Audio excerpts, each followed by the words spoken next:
K Koppa Nilaji ಗ್ರಾಮ ಪಂಚಾಯತಿ PDO Sridevi Hirenth phone switch off ಇಟ್ಟಿರುವುದು ಯಾಕೆ ಗೊತ್ತಾ? 2ರಿಂದ 3 ಕಡೆ ಚಾರ್ಜ್ ಇರುವ ಇವರು ಸರ್ಕಾರಿ ಕೆಲಸವನ್ನು ಅಚ್ಚುಕಟ್ಟಾಗಿ ಮಾಡದೆ ತನ್ನ ಮೊಬೈಲ್ ಅನ್ನು ಸ್ವಿಚ್ ಆಫ್ ಮಾಡಿಕೊಂಡು ಮನೆಯಲ್ಲಿಯೇ ಇರುತ್ತಾರೆ ಎಂಬ ಮಾತು ಕೇಳಿಬರುತ್ತಿದೆ.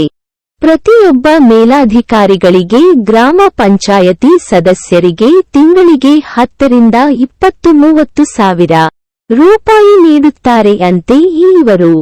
ಶ್ರೀದೇವಿ ವೀರೇಶ ಹಿರೇಂಥ ಪಿಡಿಒ ಗ್ರಾಮ ಪಂಚಾಯತ ನಿಲಜಿ. ಇವರು ನಿಲಜಿ ಗ್ರಾಮದ 1 ರಿಸ ನಂ 292/2 ಕ್ಷೇತ್ರ 2 ಎಕರೆ 5 ಗುಂಟೆ 2 ರಿಸ ನಂ 296/4 ಕ್ಷೇತ್ರ 38 ಗುಂಟೆ 3 ರಿಸ ನಂ 305 ಕ್ಷೇತ್ರ 1 ಎಕರೆ 28 ಗುಂಟೆ.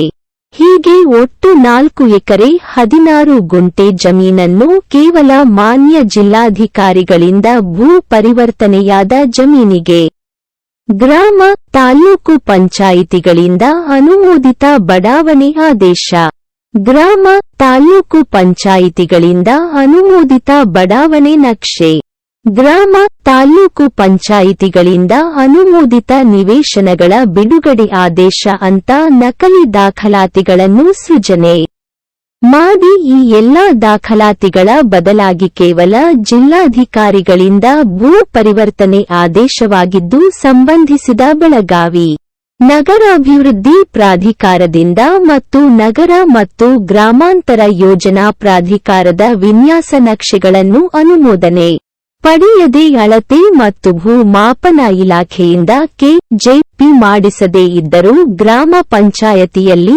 ದಾಖಲಾತಿ ಮಾಡಿಕೊಂಡು ಈ 205 ಸ್ವತ್ತು ನಮೂನೆ 9 ಮತ್ತು 11A ನಮೂನೆಗಳನ್ನು ವಿತರಿಸಿರುತ್ತಾರೆ. ಸರಕಾರ ನಿಯಮಾವಳಿ ಪ್ರಕಾರ ಸಾರ್ವಜನಿಕ ಉಪಯೋಗಕ್ಕಾಗಿ ಕಾಯ್ದಿರಿಸಬೇಕಾದ ಯಾವುದೇ ಜಾಗೆ ಕಾಯ್ದಿರಿಸಿರುವುದಿಲ್ಲ. ಇದರಿಂದ ಸರಕಾರಕ್ಕೆ ಸುಮಾರು 80 ಕೋಟಿಗಳಷ್ಟು ನಷ್ಟುಂಟಾಗಿರುತ್ತದೆ. ಇವರು ಮಾಡಿದ ಘನಂಧಾರಿ ಕೆಲಸವಾದರೂ ಏನು? ಅನಧಿಕೃತ ಲೇಔಟ್ಗಳ ನಿರ್ಮಾಣಕ್ಕೆ ಸಾಥ ನೀಡುವುದು, ಇತರೆ ಸರಕಾರಿ ಅನುದಾನ ಕೊಳ್ಳೆ ಹೊಡೆಯುವುದು ಬಿಟ್ಟರೆ ಬೇರೆ ಕೆಲಸ ಇಲ್ಲ. ಇವರು ಪಂಚಾಯತಿ ಅಭಿವೃದ್ಧಿ ಮಾಡಿದಕ್ಕಿಂತ ಸ್ವಯಂ ಅಭಿವೃದ್ಧಿ ಮಾಡಿಕೊಂಡಿದೆ ಹೆಚ್ಚು. ಕೆಕೊಪ್ಪ ನಿಲಜಿ ಕಡೆಯಲ್ಲೆಲ್ಲ ಇವರದೇ ಚಾರ್ಜ್. ಇವರ ಮೇಲೆ ಮೇಲಾಧಿಕಾರಿಗಳು ಯಾವಾಗ ಕ್ರಮ ಕೈಗೊಳ್ಳುತ್ತಾರೋ? ನಿಮ್ಮ ಮನೆ ಮಾತಾಗಿರುವ ಪ್ರೀತಂ ನ್ಯೂಸ್ಗೆ ಒಂದು ಲೈಕ್ ಕೊಡಿ, ಶೇರ್ ಮಾಡಿ, ಕಮೆಂಟ್ ಮಾಡಿ, ಸಬ್ಸ್ಕ್ರೈಬ್ ಆಗಿ. ಎಲ್ಲರಿಗೂ ನಮಸ್ತೆ.